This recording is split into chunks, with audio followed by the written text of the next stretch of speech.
Hey, y'all, Scott here. Ever wanted to help support the show and own silver at the same time? Well, a friend of mine, libertarian activist Arlo Pignati, has invented the alternative currency with the most promise of them all. QR Silver Commodity Discs. The first ever QR code 1-ounce silver pieces. Just scan the back of one with your phone and get the instant spot price. They're perfect for saving or spending at the market. And anyone who donates $100 or more to the Scott Horton Show at scotthorton.org/donate gets one. That's scotthorton.org/donate. And if you'd like to learn and order more, send them a message at commoditydiscs.com or check them out on Facebook at /commoditydiscs. And thanks. All right, y'all. Welcome back to the show. I'm Scott Horton. This is my show, The Scott Horton Show. And first guest on the show today is Bob McCarty. He writes at bobmccarty.com, and he's the author of the books 3 Days in August, The Clapper Memo, and The National Bet. And I know of his work going back because Jesse Trentadue is always sending me his stuff in the email, including what I got last night here. New Oklahoma City bombing trial set to begin July 28th in Salt Lake City. What? New Oklahoma bombing trial? All right. Well, what's this about, Bob? Welcome to the show. How are you? Well, unbeknownst to probably 99.9% of America, is the fact that Jesse Trentadue's 5-year-plus campaign to get to the heart of his brother's murder, and in turn, he's ending up having to find out about the Oklahoma City bombing. Well, it's come to the point where a federal judge in Salt Lake City is telling the FBI, I don't believe you when you say you've lost the videotapes. You can't find videotapes of downtown Oklahoma City just moments before 9:02 a.m. on April 19th, 1995. So the judge says, let's do this in court. The FBI has fought it, tried to quash the lawsuit multiple times, but Jesse Trentadue is a man on a mission, and he's finally got a court date, July 28th. By the way, thanks for having me on the show. Oh, thank you very much for joining us and for covering this issue, because nobody else seems to, well, not nobody else, very few others seem to see the importance in it, but you clearly do. And I've been reading what you've been writing for quite a while now. And you've got a great collection of Jesse's court documents, too, which is extremely valuable there at bobmccarty.com as well, which people should look at. Now, there's a couple things here. We know, hopefully, the audience, my audience, is somewhat familiar. I'm not sure who all is new and who's not, but somewhat familiar with the story of Jesse Trentadue and how his brother Kenneth was killed, and as you said, how his lawsuits regarding the murder of his brother in federal prison led to his finding out so much about the Oklahoma City bombing. But part of this story all along, I think, is this judge that you just mentioned, which I don't know very much about him, Judge Waddups. Is this the same judge who, for going on, I don't know, a decade now, has been siding with Jesse and telling the feds that he's not impressed with their BS and he wants to see all the stuff that they claim they can't find? I mean, what you just said sounds like the same thing we've heard over and over again from this judge to the feds, right? Yes, we continue to hear it because they'll say, yes, the tapes existed, and we've got documents, which I linked to, that show correspondence between FBI agents and others, that clearly state the document or the video existed. And in court, they keep saying, well, we've looked everywhere, but we just simply can't find it. And of course, the judge didn't buy it the first time, and he didn't buy it on any occasion since. And, the FBI, anyone who's familiar with them, or if you're not familiar with them, they have several different ways of keeping records. And I don't claim to be an expert, but it's not that complicated. You got your basic files where agents keep files that they're going to be working on, and they're not controversial, so to speak, as compared to other files. They have I drives, S drives, all these little names for the drives, but when they put them into a certain category of drive, it's almost like they're putting them in a cave at NORAD headquarters behind a 12-foot thick blast wall, so no one can possibly get to them. Yeah. And Jesse has provided me with these documents. There's so much information. It's really damning of the FBI, and this is not an indictment of all FBI agents. I think it's truly coming from the top, and it started with the Clinton administration right after the bombing. Mm-hmm.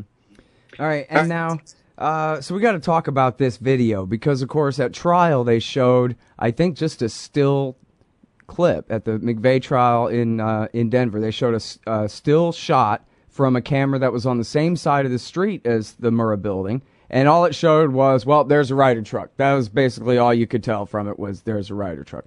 But now this lawsuit, clearly what we're talking about here, there's more and better footage than that. And I sent the clip to you this morning, and I just played the clip for the audience. We just heard a pretty detailed description from either a fabulous liar or somebody who very certainly has, in fact, seen this footage of McVeigh and someone else in that truck right before the bombing in front of the Murrah building there on cam, and they saw it from the footage. There are simply too many impartial witnesses, people who, Oklahoma City police officers right after the blast, one in the book. What first got me onto this? Jana Davis's book, The Third Terrorist. I read it several years ago, and I'm from Oklahoma. I don't live there now. I live in St. Louis. But after I read this book, I interviewed her. I interviewed David Shippers, who endorsed the book. And he's a Chicago lawyer who ran the Clinton impeachment trial for Henry Hyde, who was then the justice chair in the U.S. House. David Shippers said Jana Davis had done such a good job on investigating. It was clear to him that the Clintons and top FBI officials were involved in, some chicanery, and that's a friendly term. But the video, police saw it right afterwards, according to multiple, sources. The FBI guys reference it in the documents that are on the two stories that I published a couple days ago on my site. And, too many places, the FBI said they had it. And if you go back to the Boston Marathon bombing, remember all the videos that came out that showed, the alleged culprits? They had more video than you could shake a stick at. Why? Because they wanted to get somebody right away locked up, tell the public, we've done our job, you're safe, right? But so what would happen if they lost that video between now and trial date for those Boston Marathon suspects? Think there would be an outcry? Right. Have they built a monument yet in Boston? If they build a memorial, then all bets are off. You can't even raise the question whether those guys are guilty because there's a memorial. Right. Yeah, once the symbol is permanent, then that's the end of that narrative.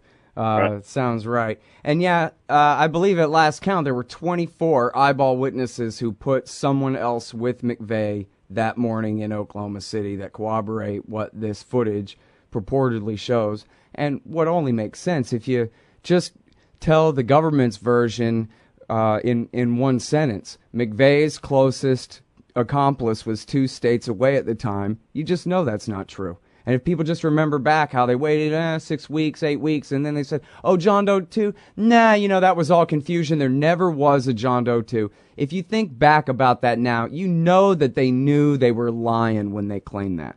Oh, yeah. And, there's in Jana Davis's book, and I keep going to this, I haven't written a book about it. I've written several pieces, in the last 4 or 5 years. But Jana Davis's book, she has people such as a former congressman from Oklahoma, Ernest Istook, overheard by people at the scene, not just, average Joes, a cop and a lawyer who were at the scene, overheard him saying, we knew about this. We should have done something about this. Words to that effect. I don't remember his exact words. Judge Wayne Alley also, they originally thought it was the courthouse bomb. He told the Portland Oregonian the same thing, that he'd been on alert. Right. And so, and all the ATF agents out of the building the day of the bombing, I'm not a huge conspiracy theorist. When I write my books, I usually look at records of trial. I look at hard copy evidence.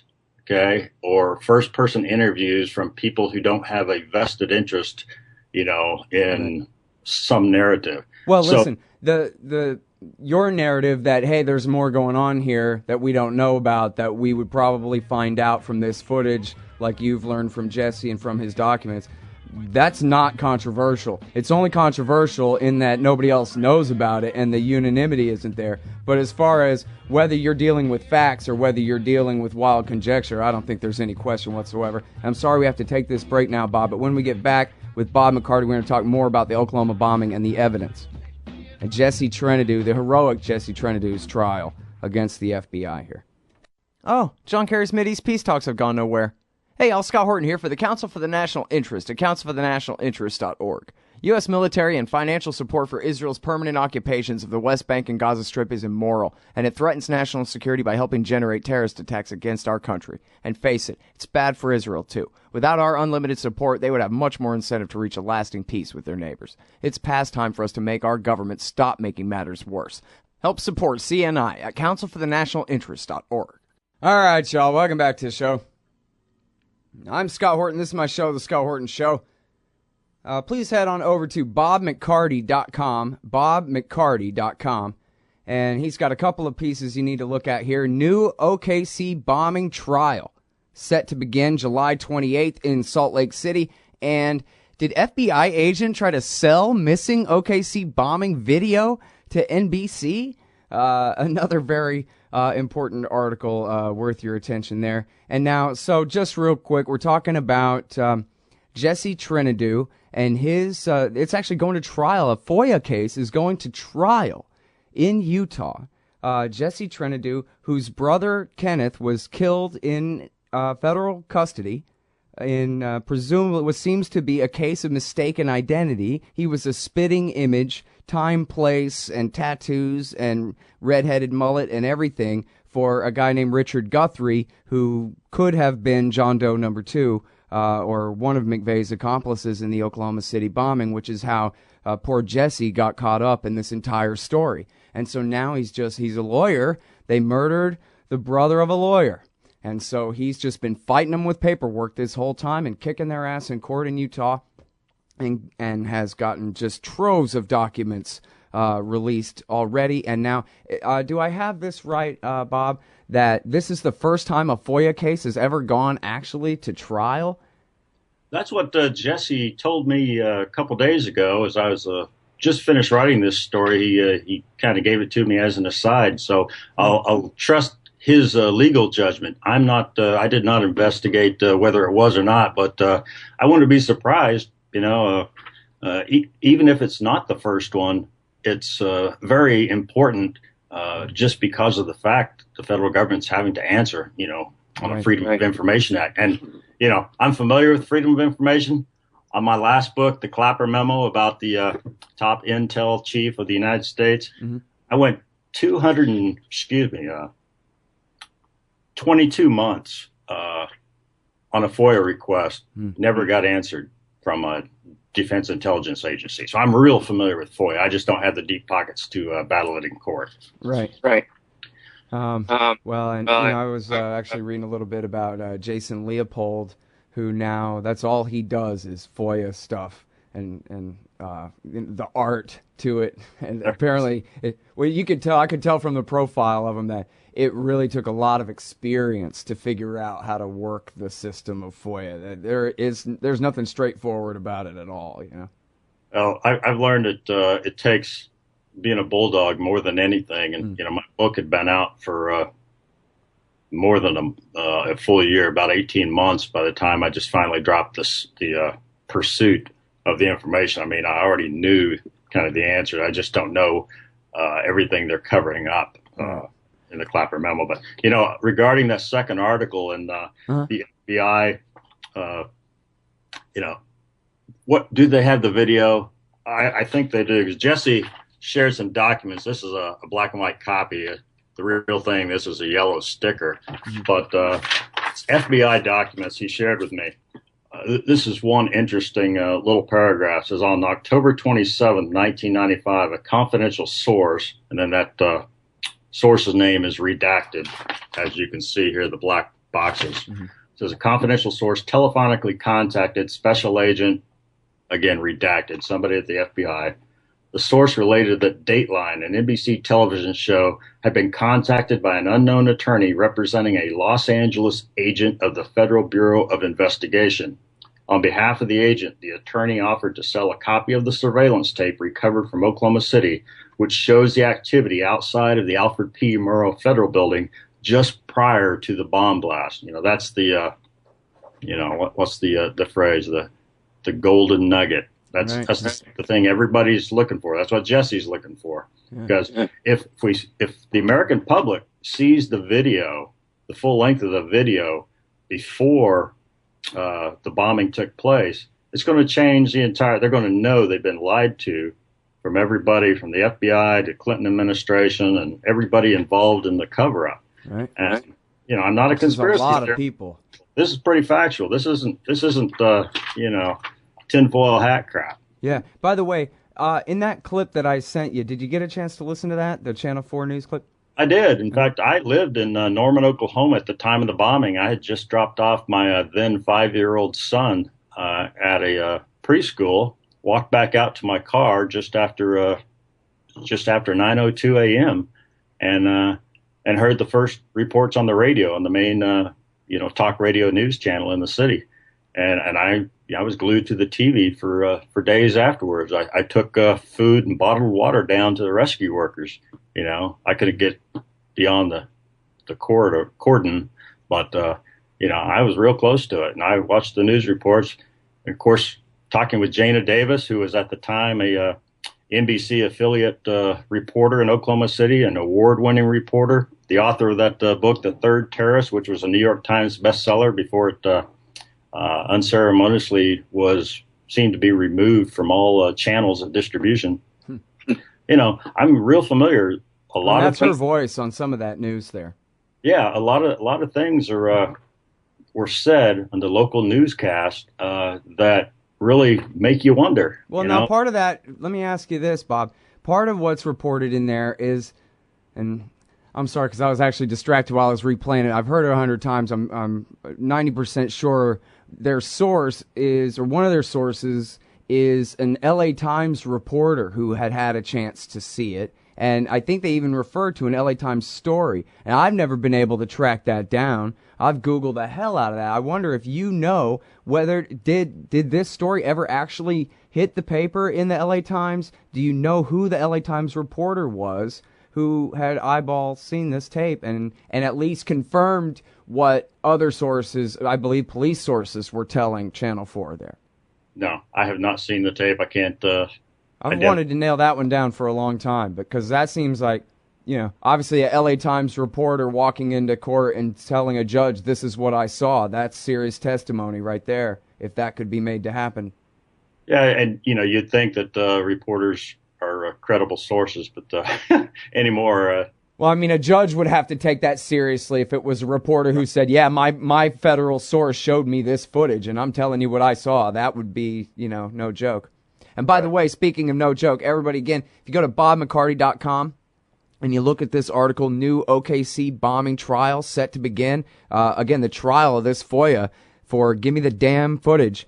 There's a perfect, I played it on the radio before, but it's just 4 stars, excellent speech, an hour-long speech, a video that he's embedded there, this YouTube, of Jesse Trentadue telling his whole story, and it's, man, he is so impressive. I just love Jesse, and it's such a great speech.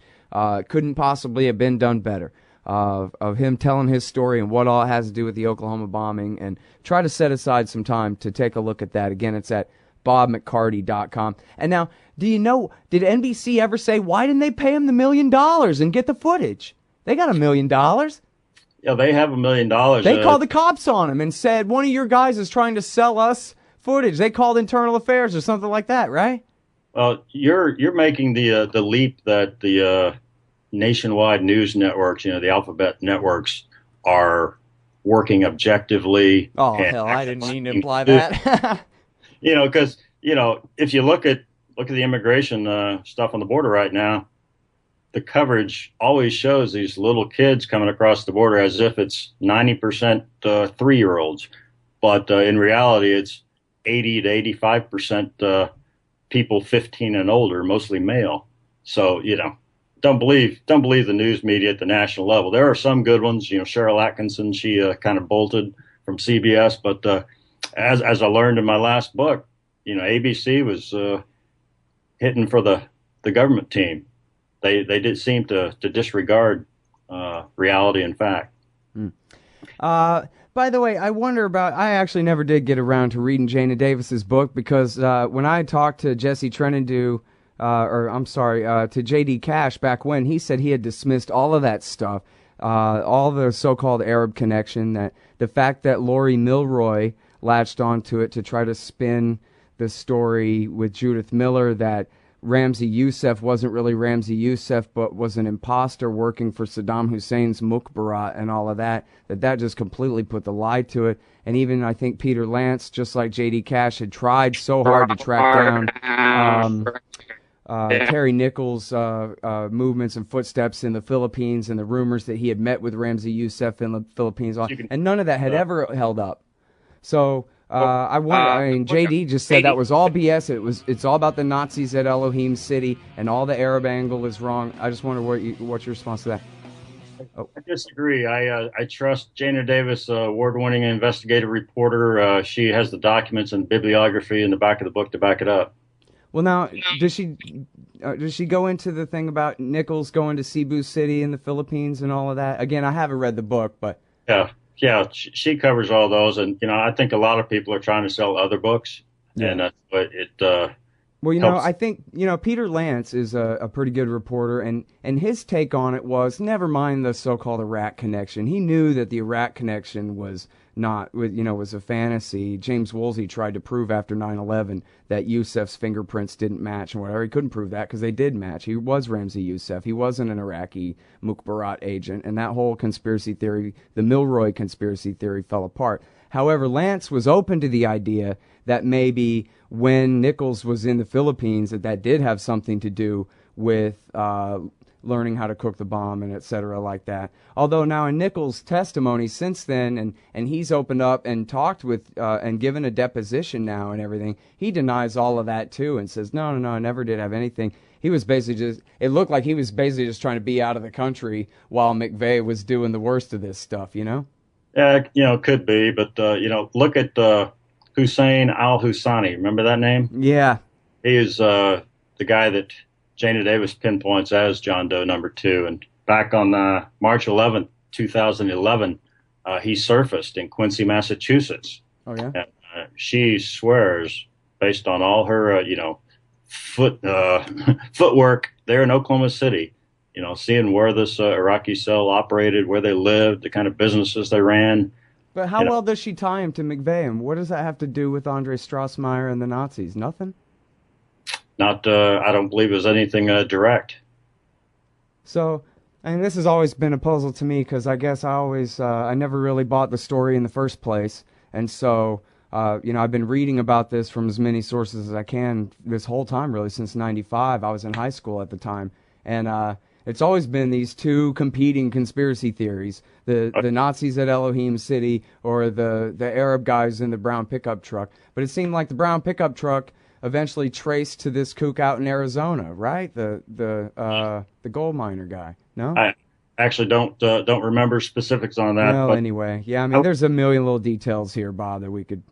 If you look at these, the competing stories, say... Gosh, lost my train of thought. Forget that's all right. You know what? I've already kept you way over time here, too. But I really appreciate your attention to this story and your attention especially to Jesse's angle on it. And, I think this is, could be Pulitzer Prize winning work if you put it all together for us. Head out to Utah and ride it all up. I'm not going to hold my breath waiting for the prize, but let me do a crass pub. Go ahead. Plug here. Got 2 books. You can find them at my website. This one's about a Army Green Beret who was wrongfully accused, convicted, and sentenced to prison at Fort Leavenworth for crimes he did not commit. This one, if you believe that the polygraph is a good tool that actually detects telling lies, this one will prove different. Oh, cool. You must be friends with Doug Matschke, right? You know Doug? I don't think that adjective would describe it because this doesn't fall exactly in line with all of his beliefs. I'm not an adversary. We're just not friends. Oh, I see. Well, but anyway, the polygraph sure ain't a lie detector. It's just a polygraph, I think. All reasonable gentlemen can agree on that. Right. Yep. All right, well, listen, thank you so much for your time. I really do appreciate it, Bob. You bet. Thank you. All right, everybody. That is Bob McCarty. The website is bobmccarty.com. And these two great articles are, Did FBI Agent Try to Sell Missing OKC Bombing Video to NBC? And New OKC Bombing Trial, set to begin July 28th in Salt Lake City. Again, Jesse Trentadue suing over the footage of the Oklahoma bombing. And again, please page down and check out the great hour-long speech by Jesse telling his story. It's just about everything you need to know right there. And we'll be right back. Hey, I'll Scott Horton here for The Future of Freedom, the monthly journal of the Future of Freedom Foundation. Edited by libertarian purist Sheldon Richman, The Future of Freedom brings you the best of our movement, featuring articles by Richman, Jacob Hornberger, James Bovard, and many more. The Future of Freedom stands for peace and liberty, and against our criminal world empire and Leviathan state. Subscribe today. It's just $25 per year for the back pocket size print edition, $15 per year to read it online. That's The Future of Freedom at fff.org/subscribe. Peace and freedom. Thank you. You hate government, one of them libertarian types, or maybe you just can't stand the president, gun grabbers, or warmongers. Me too. That's why I invented LibertyStickers.com. Well, Rick owns it now, and I didn't make up all of them, but still, if you're driving around and want to tell everyone else how wrong their politics are, there's only one place to go. LibertyStickers.com has got your bumper covered. Left, right, libertarian, empire, police state, founders quote, central banking. Yes, bumper stickers about central banking. Lots of them. And, well, everything that matters. LibertyStickers.com. Everyone else's stickers suck.